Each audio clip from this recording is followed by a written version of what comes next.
যাচ্ছি, রোদে তো আমার প্রচন্ড গরম লাগছে। কে কে এখন আবার কে আইলো তো ভর দুপুর বেলায়? ভিক্ষা মিক্ষা দেবো নাই কে? ও মা তুই কি ব্যাপার, ফোন না করে চলে এলি? কেন, তোমার কি কিছু প্রবলেম? নিজের বাড়ি, আমি যখন ইচ্ছা তখনই তো আসবো। সব কি বলে আসতে হবে নাকি? তুই না থাকলে ঘরটা ভালো থাকে। হ্যাঁ, এসব তুমি কি বলছো? আমি না থাকলে কি ভালো হয়? এত উবাক হওয়ার কিছু নাই, তুই যেটা শুনতে পাইলি সেটাই বললুম। আচ্ছা ঠিক আছে, চলো তো ঘরে চলো। এত দূর থেকে এলাম, এখনো কি বাইরে দাঁড়িয়ে থাকবো নাকি? এত গরমে তো আমার স্কিন খারাপ হয়ে যাবে। মম, তুমি বোঝো না কেন? হ্যাঁ হ্যাঁ মা, ঘর দিকে আয়। ব্যাঙ্গালোরে গেছিস পড়াশোনা করতে, বুদ্ধি গেল ওখানে দিয়ে চলে এলি নাকি?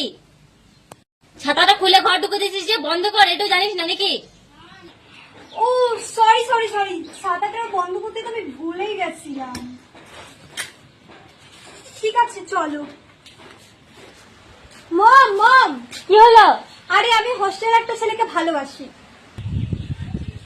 আরে মম, তোমাকে জাস্ট বললাম, তুমি বিয়ে দিলে দেবে, আর না হলে আমি ওর হাত ধরে পালিয়ে যাব। তোকে হোস্টেল কি জন্য পাঠাচ্ছিলাম? পড়াশোনা করতে, এসব প্রেম প্রীতি ভালোবাসা করতে লয়। আরে ওসব ন্যাকামো বন্ধ করো তো। তুমি গ্রামে থাকো, ওসব প্রেম ভালোবাসা নিয়ে তুমি কি বলছো? তুমি বিয়েতে রাজি আছো কি সেটা বলো। আমি এখন কি বলি, তুই যা ইচ্ছা সেটাই কর। আমি হোস্টেলে পাঠালাম তোকে পড়াশোনা করতে, তুই এসব কি বলছিস? আমি কিছু জানি না, তুই যা ইচ্ছা সেটা কর।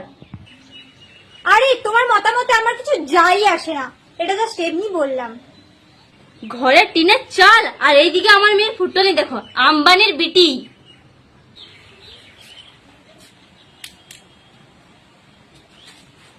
আরে মম, পাপা কোথায়? দুদিন গেল হোস্টেলে, আবার বাবাকে পাপা বলছে। আরে তুমি তো সব কিছুই জানো না, তুমি তো গ্রামে থাকো, আর শহরে কিরকমই কথা বলে সবাই।